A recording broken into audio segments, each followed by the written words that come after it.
getting that contact, moving any sort of that excess muscle out of the way, and now I'm on the bone there. So I'm just on where he would be sitting. I'm not trying to pinch any of the glute max that sits on top between me and the bone, so I move it out of the way. So it can look like my thumb is getting further and further buried, but I'm making sure that I am contacting that bone. And again, just applying the pressure to the attachment point. How am I going there? Good, feels really therapeutic. What's up guys, it's Elliot from MMT here with Ninja. Hello. I'm going to add another one to our Sun Don't Shine series here. You might remember a few of the muscles I've done before, but here we're going to get deep into the glute. So this one's called OBTURATOR internus. All right, so come over here, have a look at the anatomy chart. All right, let's not get too confused with what we see here, but in our glute here, the big meaty muscle, if we peel that away, we get to see some of these smaller muscles of the hip. You got your glute medius, you got your piriformis, and then the obturator internus is this guy here. It sort of sits inside that pelvic bone and then comes out to the hip there. What does it do? It assists with external rotation. That means rotating the hip outwards. Okay, so a good stabilizer of the hip there. Now clinically, why is that important is that when that muscle's in trouble, it can trap that hip joint from moving freely. All right, and the pain that some people will feel is that kind of deep-seated buttock pain. They think it's like at the lower bit of their glute there, which it could be, but also deeper inside, it could be that muscle fully spasming on. Other things people can experience is that high hamstring pain. So when they're sprinting up a mountain or incline there and getting this kind of butt pain from that, that muscle can spasm on as well. So very easy to confuse it with high hamstring tendinopathy, which is another condition altogether. That spot there, if it's spasming, can restrict the motion of that hip going nicely and those tissues moving freely. So to give you some reference, before we look at Ninja's one, here we've got the spine and the pelvis, all right? We've got all the muscles peeled away. The bone that we're looking for is the sit bone. That's just when you sit down on a seat, that's what you feel touching the seat there. And the muscle is actually on the inside of it here. So it lines the inside of here and then goes through this hole out towards the hip, where the hip would be sitting there, helping to pull and rotate that. So to find it, we've got to find the sit bone, go into the inside of the sit bone there and keep our direction along the bone and get into contact with the attachment here. Now, understandably, this is a vulnerable area, all right? So making sure that we have consent and trust with our clients is very, very important. Making sure that we're talking about what's going on here because it can feel quite vulnerable. Pelvic floor, all that kind of stuff is around there too. So just making sure we're being very deliberate with our contact. All right, so onto our model here, Ninja. So I'm going to show a few ways of how we can approach it. First way we're going to approach it is from the prone position when the client's lying face down. So we can be doing our glute work, clearing out our money spots along the glute, along the pelvis here as well, getting into a bit of hamstring. And then the spot that we're after is on that inside the sit bone there. So first I've just got to find Ninja's sit bone, and because he's got nice big glutes, it can be a bit trickier to find. Okay, that's his sit bone right there.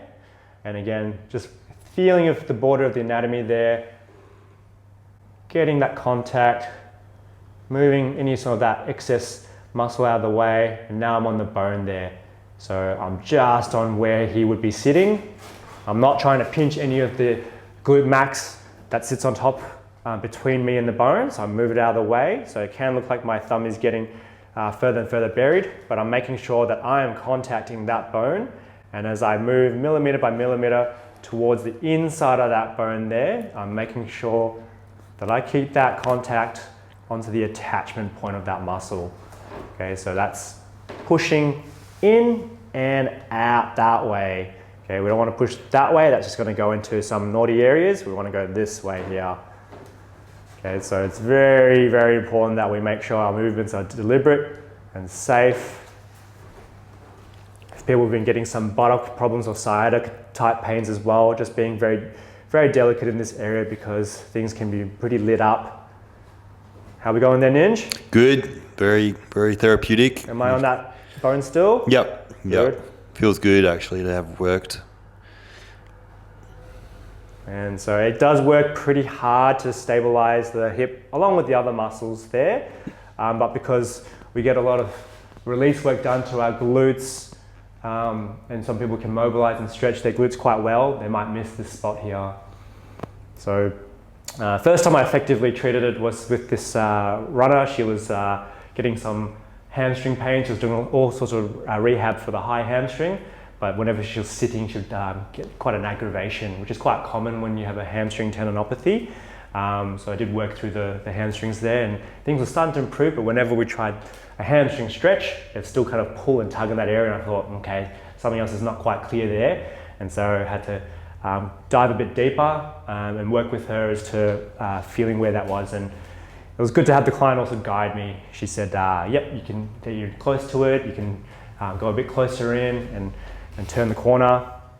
So if you are working with someone there, making sure you get that clear communication as to what they're feeling too. And so I can feel that tissue there just give and melt. All right, so it is quite deep into where the glute area is, but I am thinking about that bone. Okay, so as that starts to melt a bit more, I want to sometimes go a little bit deeper, so I'm just going to create a bit of space for my thumb to pass through. And again, still on that inside of that border, and now scooping against the bone itself. Am I going all right there? Yeah, it feels really good actually.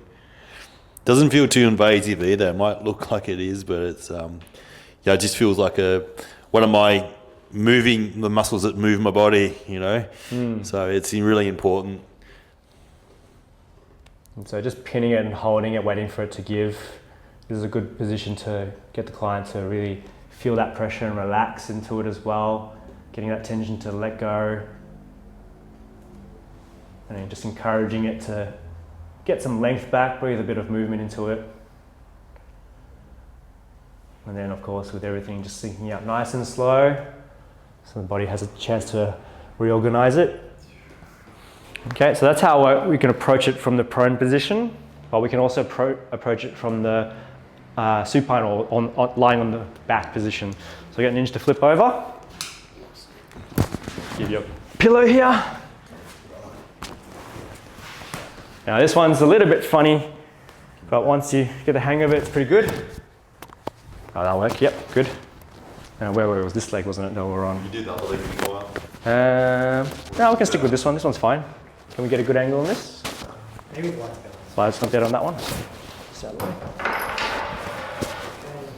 So in the supine position here, when the client is lying this way, we can get the leg up into a position where there's length on the hamstrings, bit of opening of that space as well, so the glute tissue isn't going to get in the way.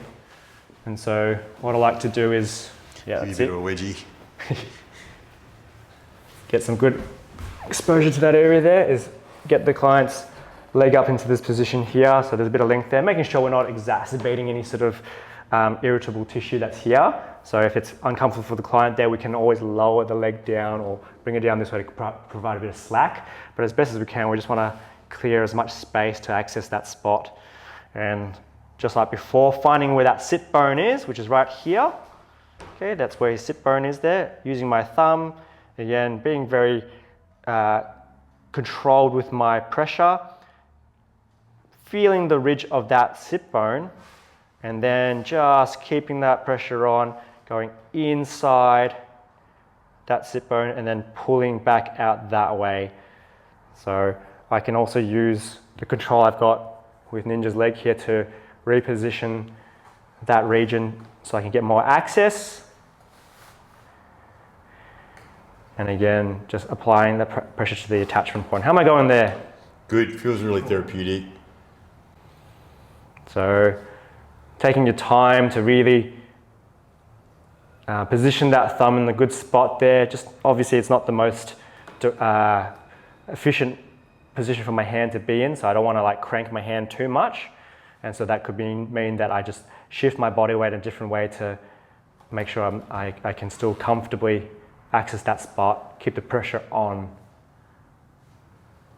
So for some people, because of the attachment point, it's very similar to when we treat groin osteitis pubis, where we're trying to get onto the bony attachment of the tissue there. It can feel different to like a muscular or tendon pressure. When we put pressure on the bone, they can feel quite sharp for some people, a bit of a sharp or burning sensation as well. And that's okay, because that's where we're trying to get into some of the sticky stuff that's right on the bone there. Similar to when you work on someone's shin splints. So that's what the client feels, that's totally okay. Yeah, and just making sure that you pay attention to what your thumb is feeling. Can you feel the bony prominence there? And just keeping that contact and that angle, so making sure that we're hitting that muscle. Okay, so like I said before, it's part of the group that rotates your hip externally, which means that the femur here is rotating outwards, which means that the leg or foot will point inwards when we do that. The opposite of that motion is internal rotation, when we rotate this way. Okay, why is that important? Is that if it contracts to pull this way, it means that's where it's shortening, right? So if we want to get some length out of it, we go this way. And you might find when you're working with a client, they'll show you their hip range. They might be going quite well one way and quite tight the other way. And if that's spasmed or contracted, it can stop that from happening. So they'll try and stretch and try to move their hips in a way that gives them more range, but if that muscle won't let go, it's not going to happen.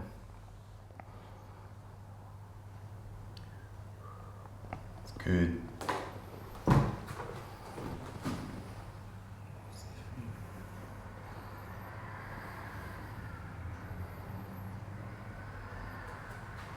Yeah, so really giving the time for that tissue to respond to the pressure, you know, as it's starting to give as well, access more space, so opening it up where the limb will allow you to go, don't force anything, and keeping that sustained pressure, feeling the border there.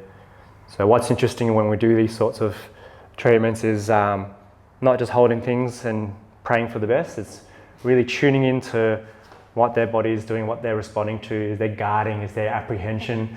If that's the case there, do we need to kind of withdraw a little bit and change our tact? Because the whole idea is that we're asking the body, we're negotiating with that area to let go of whatever sort of contraction is happening. It may have needed that contraction. Maybe there was a strain, maybe it was an injury, maybe there was some sort of threat response of anxiety, and that clenched that area up. Person needed it at the time, but then the danger's gone. Why do we need to still hold on to those things there? Okay, so we want to make sure that we uncover that, which can be very difficult, right? If it's deep in there and it's all seized up, it's sending all these signals to the body saying, hey, I'm in trouble, what's going to happen there? The body's going to want to protect it, right? It's going to recruit other parts to tighten up against that. It's going to make other areas overwork. Okie dokie, so getting some nice rotation there. And now I'm just going to pull back, ease out with my thumb there.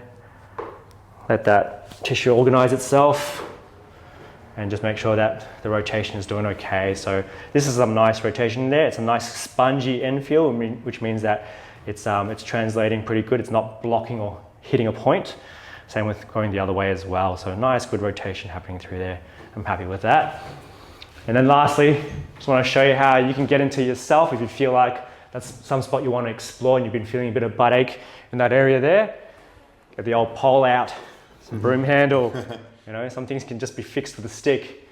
Yeah. So wedging it into the corner of the wall like this, it can look a bit funny, I admit, all right, but just think about that bony landmark there, yeah? So making sure that we're getting into that sit bone, finding your sit bone there, coming in the inside of that sit bone, and it's very, very subtle. You're just putting weight into that. You might feel some sensitivity, maybe a bit of that burning sensation as it's working that pressure on that bone.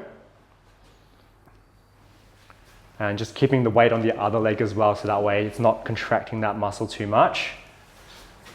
And just having a feel for if that's relaxing that area there. Okay, so very common, right? If we're going to get a strain or aggravation in that area, we're going to feel that sort of pain and tightness that's constantly there, and you just want to keep stretching. But here's the thing, I think that when you've got a muscle, which is like, you know, got its whole structure, part of it can be quite spasmed and locked up and stuck. other part can be moving quite nicely. And when we go to stretch it, we might just be stretching this part that's working really well. This part's not going to give. So this part might get a little bit more flexible, but you've still got this problem here. It's not going to respond very easily to that sort of stimulus. You need to get in there, get it untangled, then the whole thing can move quite well.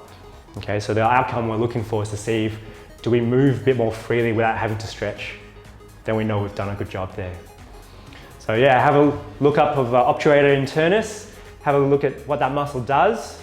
Maybe that's you, maybe that's something that you need to get into, but we'll treat it as part of that sort of presentation with the glute pain there. All right, so that's what we do down here at MMT, getting to the source of problems. If we can't find it on the spot there, we'll just keep digging. That's the best way to go about it. All right, so book on in. Yeah, keep exploring. Yeah. That's it. Get it done. Get it done.